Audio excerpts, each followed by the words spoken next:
So producer can't show up today. We'll still have a recording probably live by next week or maximum. So there's kind of a lot to discuss, and I don't want to take an hour. It's already the end of the week. IFCC is coming up next week. So let's get going.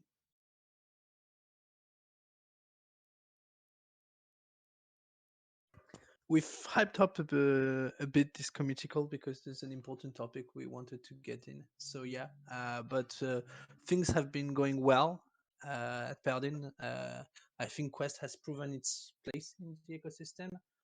The protocol has been consistently growing since the beginning of the year. We're basically marking the half of 2023, and I think the DAO made roughly 300,000, slightly more than $300,000 of revenue. So it's good. We're, of course, doing less revenue than last month, but if you look the trend, we basically did a double-digit growth month over month for the past 4 months. So basically, we grew by, on average, something like 20% in March, April, May, and June. So of course, at some point, it was going to go down a bit. It's okay. The reason why this happened is simply that there were two of the actual two largest clients on Quest simply stopped doing vote incentives. So there's other big clients that are coming in, which is one of the reasons why we aren't worried about this. It's just basically the fact that people don't usually work with you for over 6 to 12 months. So it's normal that at some point they moved on. But we improved our model, and before we used to have some potential DAOs that had questions because they didn't ever see a very large client, someone doing 100K every week on our platform. Not that they did, we are receiving much less question and a lot more interest than we did. So basically next week is FCC. I will be doing BD all week in order for us to grow Quest usage, and that's going to be the priority. We're going to track revenue more and more. If you guys think there's other metrics we should show, feel free to ask for them. But as you always, a big part of this revenue is strategic assets. So we'll eventually have to see what we do with these. But the other part is USDC that we're using to progressively pay back the DAO loan. Last end of May, we paid back a third of it. Considering what we made in S1 and hoping that we'll make as much or potentially way more in the second part of the year, I do hope we'll be able to pay back the loan and move on to other things by the end of the year. So yeah, that's it for the financial state of the DAO. But it's a good space to be in, especially considering the market that the fact that the market has been going up in general over the past. It still feels like we're in bear market, but I think ETH is up something like 80% over the last 12 months, which is absolutely crazy, and something like probably easily 40 to 50% since the beginning of the year. So we're kind of sitting on a powder keg. A lot of alts haven't followed, especially the ones we have in our treasury, but especially with the fact that the SEC just lost a suit against Ripple and wasn't able to prove it's a security. I think it's going to bring a lot more attention back into crypto because it's going to reduce the regulatory risk.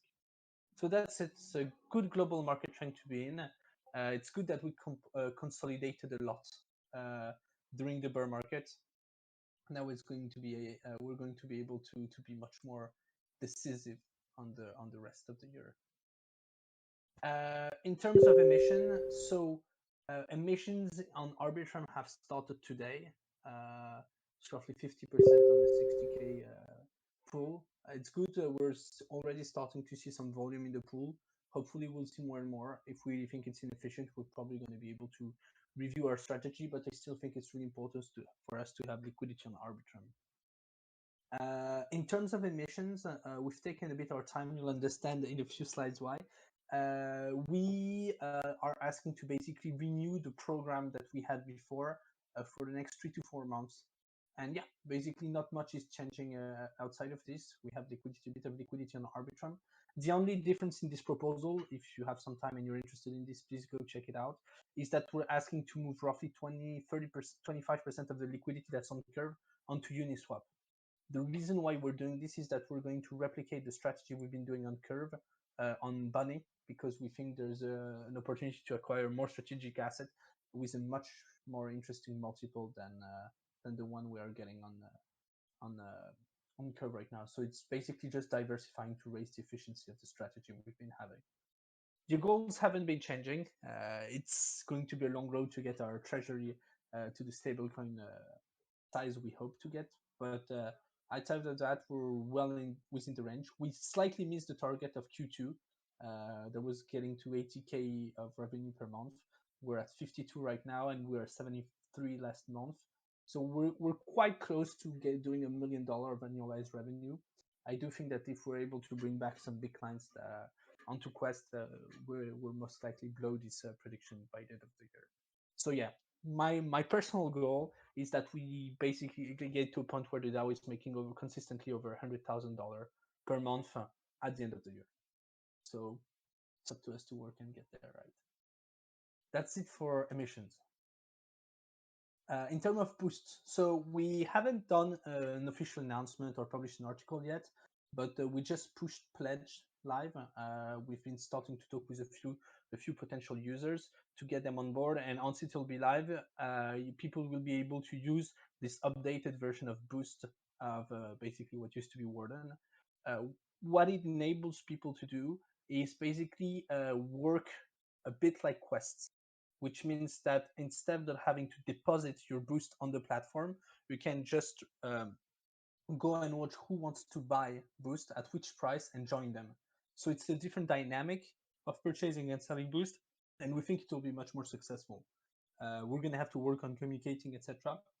It's probably going to be done over the next 2 weeks because of FCC. It's going to be there's going to be quite a lot of announcement done just with Paladin, of course.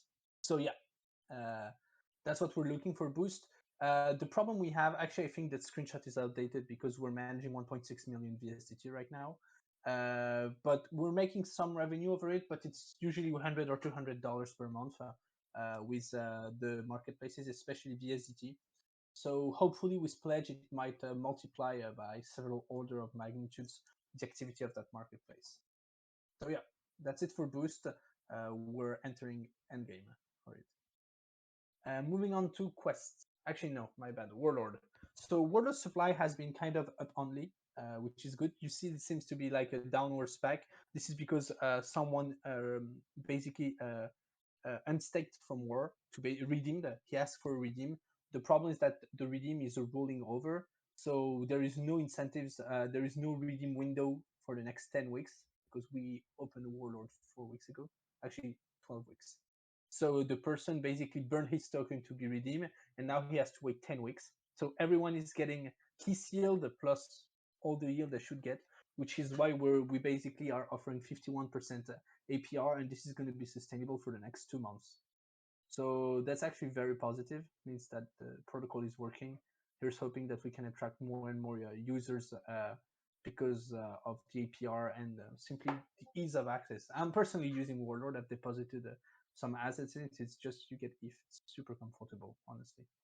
But yeah, so it's growing.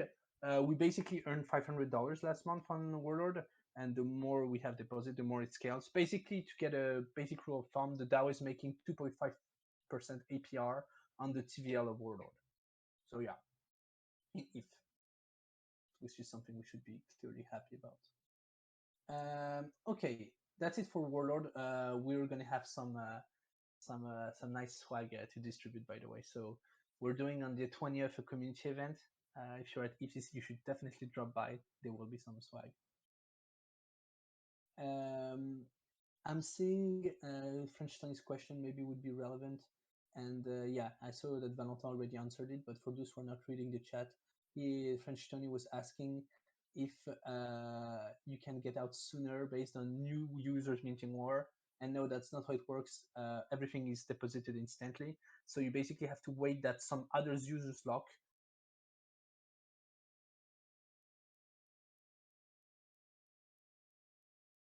That's what you can actually do. But since we're just at the beginning of Warlord, there is nothing that's going to unlock over the next 10 weeks, which is kind of the point at the beginning. The idea is that there's kind of a game where people who want to leave have to leave part of their rewards to the ones who want to stay at the beginning. So it's good for the market dynamics of the project. Okay, moving on from Warlord. The state of delegation. So we started tracking and building a delegation roughly at the beginning of the year for Aura and for CVX. We also had a Tetubal delegation address. Unfortunately, Tetu changed the way they manage their vote incentives, so we don't have the delegation anymore. We are still compatible with them for quests, but not for Tetuba. We don't have the delegation address anymore. It's been a good success. This is partly due to Warlord, because Warlord is delegating to our delegation address, to Paladin Voter, but not only. So we've had almost 9% growth on the VLCVX side of things, and hoping 30% growth on the VL Aura side of things. Aura has just been a massive success for us, and we're really fortunate to keep working with them. It means that we're controlling more and more part of the supply, and it enables us to go and see very large clients and tell them we can vote for them when if the pricing is reasonable, which is a good thing. The other thing is that this delegation address for Aura has a big differentiating factor, which is that we are paying the rewards in USDC, and you don't have to pay for the swaps or anything. So what we're doing is that we have a dynamic swap process where we only take the necessary fees to pay for the swap. So the fees right now are 0.5%. If you look at the competition, it's usually going to be 5 to 10% fees for this. So we're 10, 20 times under them. So yeah, that's it. We hope that the success will continue to be doing so. And this is on top of the fact that our algorithms are actually overperforming the rest of the delegation addresses. So we're going to release probably a comparison of performance, and it should be pretty impressive. Moving on from delegation to quests. So quest volume has still been good. Of course, it's not as big as what we've seen over the past 2 months, because April, May, and June were exceptional months. We hope to get back to these heights pretty soon. There's a few big deals we're finalizing right now. I think something that's worth the attention is not just the actual total size, but the fact that the number of quests has been going up consistently since the beginning of the year. We're currently at 23 live quests with something like 9 or 11 protocols, if I'm not mistaken, which is a significant amount of deal flow that's going into the protocol. So yeah, we're going to keep growing, and the idea is that not just in terms of number of quests or volume, but by the end of the year, we hope to potentially double the number of protocols a quest is built on top of. So that's a TBD, but Quest has been growing a lot. It's still our flagship product, and it's likely it will remain our flagship product until the end of the year. Speaking of flagship product, our Stake Ave pool is going, our new Stake Ave vault is going to come live. It's called Dullahan. We have introduced how it worked technically on the forums, and I think we're probably going to publish an article soon enough about it. We're just waiting for Aave to deploy in mainnet. So JHO vote is the vote is passing tomorrow, and they're basically saying that the JHO should be live on the 15th. So theoretically, we could have Dullahan up before the end of the month.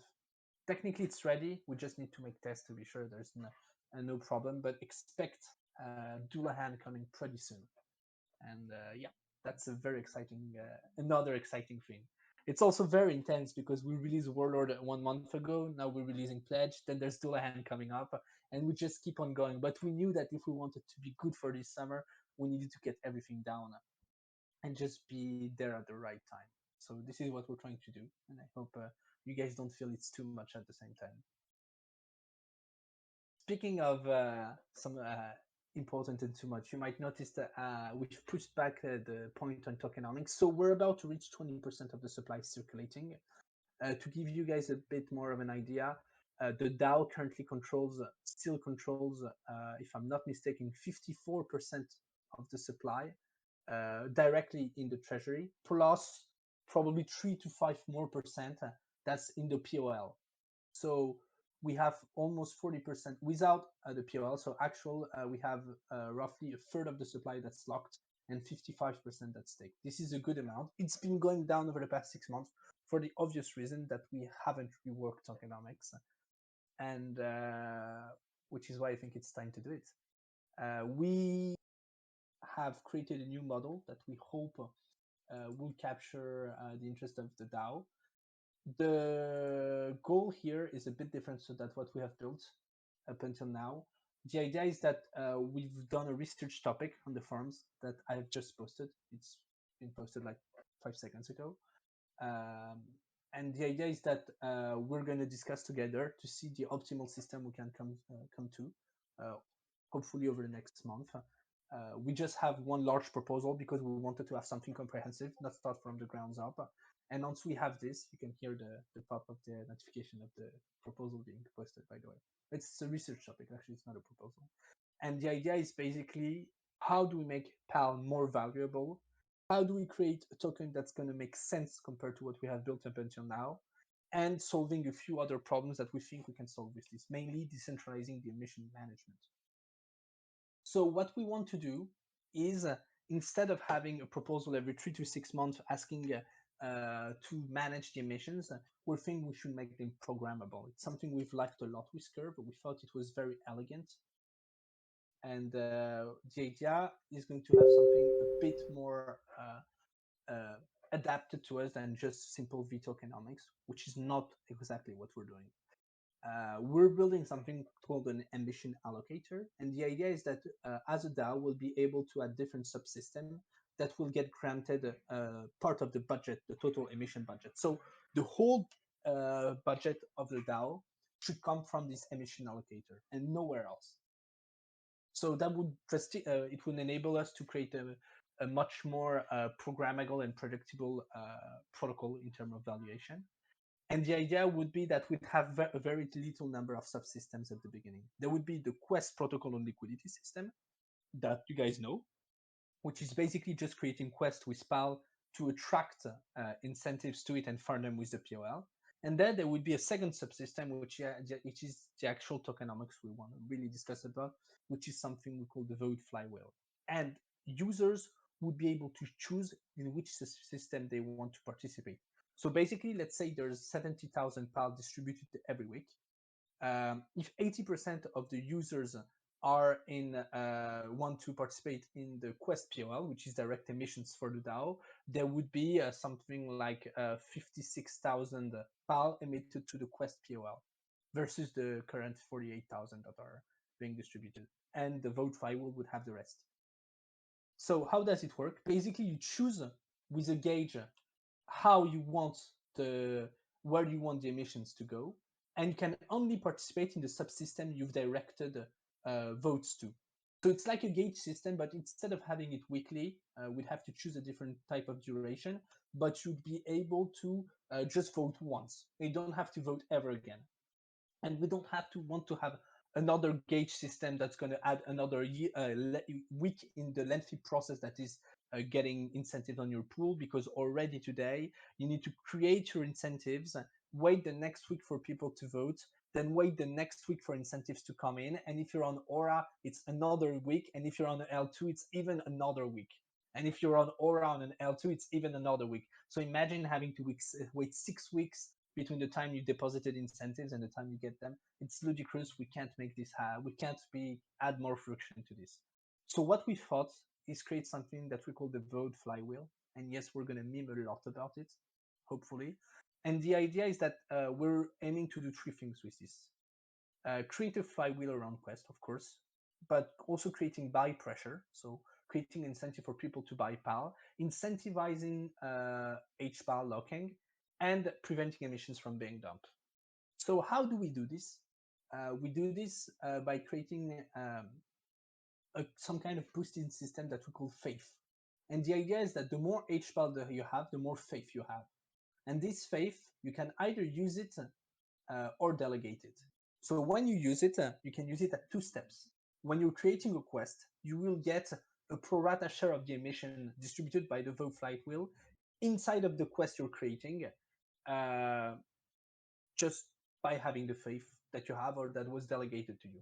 And on the other side, if you're a quest voter and you participate in a quest that was boosted by faith, you will be able to get a boosted amount of emissions. So these are not PAL tokens that we're emitting. It's a bit more complex. We've been discussing, and we'll be able to discuss more in the forums about this. But it's what we call loot token. It's a tentative name. If there's a better name, we're open for it. And the idea is to have a token that's wrapping basically PAL, the emissions that we mentioned, but also real yield. So why do we want to wrap also real yield with it?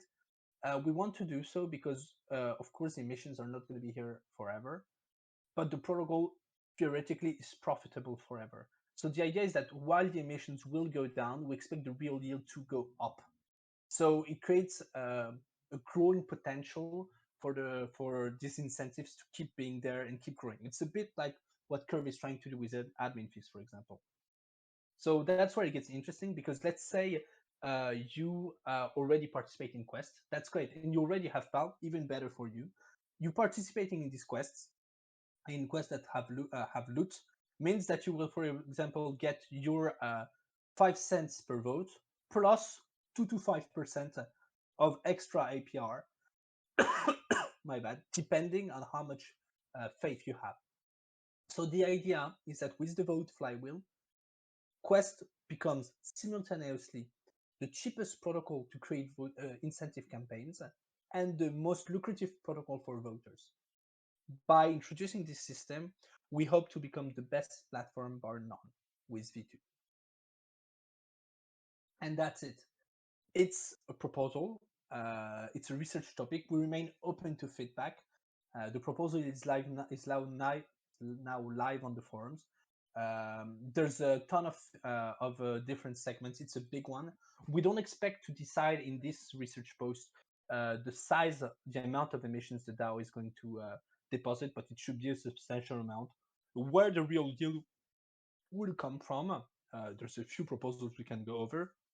But the idea is first to agree that we're going to use this system, and once we can agree on this, we can develop it, and we can decide on these questions that basically can wait, because we will not be live with this next month.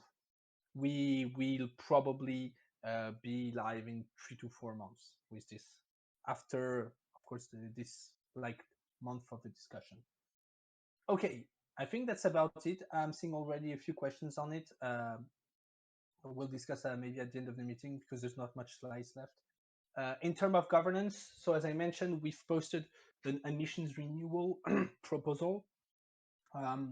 Yeah, this is basically to wait before the tokenomics are live. So hopefully it's the last one we ever do, because once we've basically decided on these emissions and the tokenomics are live, we will not need to do an emission management proposal anymore. Everything will be decided programmatically by the token holders. We also have the ambassador proposal for our Aave, our Convex, and our Aura stack. It's a shame, because people have only answered for Aave right now, but the only ones that are live are Convex and Aura. So we still need to have a few more candidates before being able to do anything.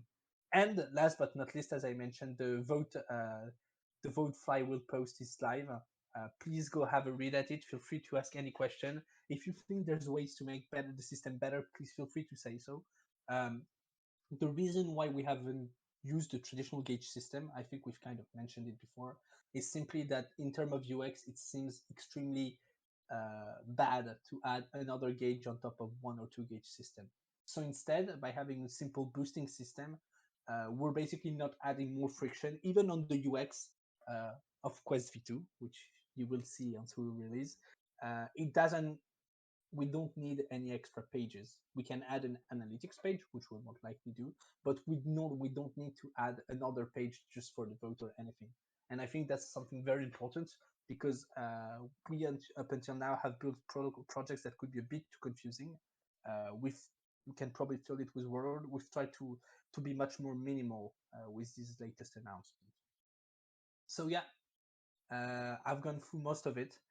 What you can expect after ECC is basically the release of Dullahan, and then over summer and the beginning of fall, we'll be working on tokenomics and what we call Paladin V2, which is a great revamp of everything we've done up until now, but mainly of quests. Okay, thank you very much. I've talked a lot, so maybe it's time for questions. Are there any questions?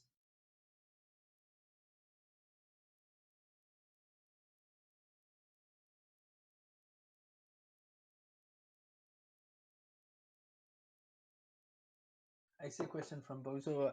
Will it be on Arbitrum? If you're talking about the tokenomics, there is no definitive answer because nothing has been coded yet. The idea was really to come to the community and see what they thought of this system. Um, I'm not sure it would be easy to have it day one on Arbitrum, simply because everything is going to be on Ethereum for now. However, and I do want to point this out, uh, you will most likely choose the subsystem you want to vote in probably once. So it's going to cost you $5-10 of gas, and then you won't have to touch it likely for months. So the boosting system doesn't create any additional cost. It's a passive boosting system. So you basically just get your boost when you're voting, and that's it. And that's why we don't want a gauge. It's because despite being on Ethereum, it should add next to no cost to users.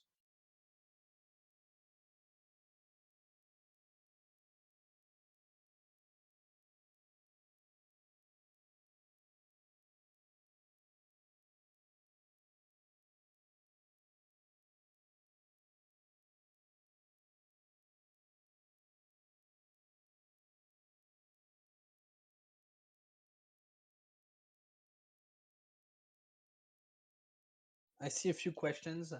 What's really important is that it means that the real yield HPAL holders are going to be able to benefit from real yield. Might take some time, might not be from day one, but they will be able to benefit from real yield by participating in quests, which creates a significant advantage for HPAL holders. This is notable also because if you look at the system we've built, you can basically, especially in the vote flywheel, get a really interesting part because Faith is probably going to have two delegation options. So we're going to the bit of the more complex part, of course, but which you will be able to sell. So there's not going to be just real yield, but there's going to be subsidiary yield where you have HBAL, but you don't really care which quest you want to boost and you don't create quests. You can actually sell your Faith to quest creators or even to other quest voters. So it's interesting. It's interesting that we were able to build this. So I'm extremely hyped about this, honestly, and I can't wait for your feedback on it. We hope to see a few DAOs, probably on the smaller side, start accumulating PAL because they see it as a way to subsidize heavily their bright budget.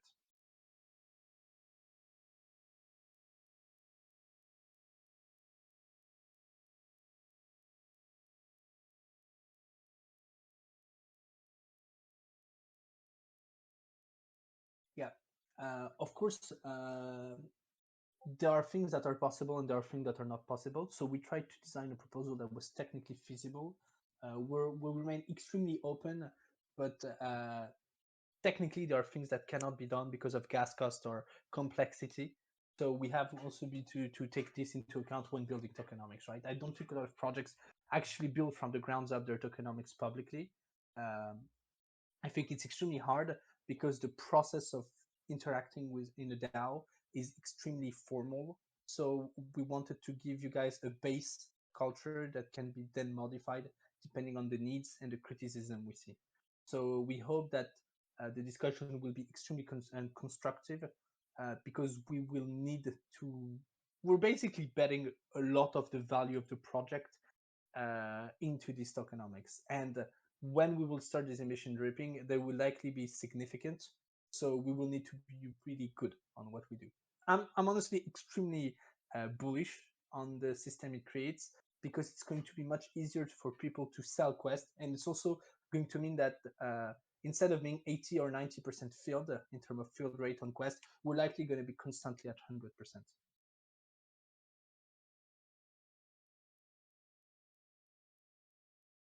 Yeah, thank you guys. Are there any other questions? I might have fried everyone's brain on the tokenomics side of thing. I'm sorry about that, but it's a big topic, and we spent a lot of time trying to get this initial proposal.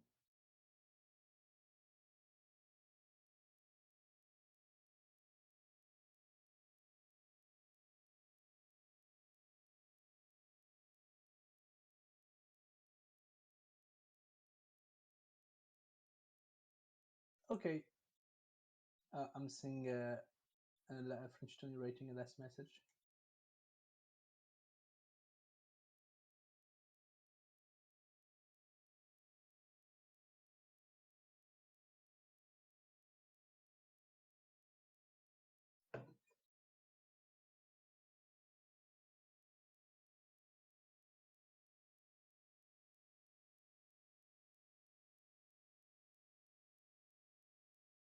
Okay, thank you very much, everyone.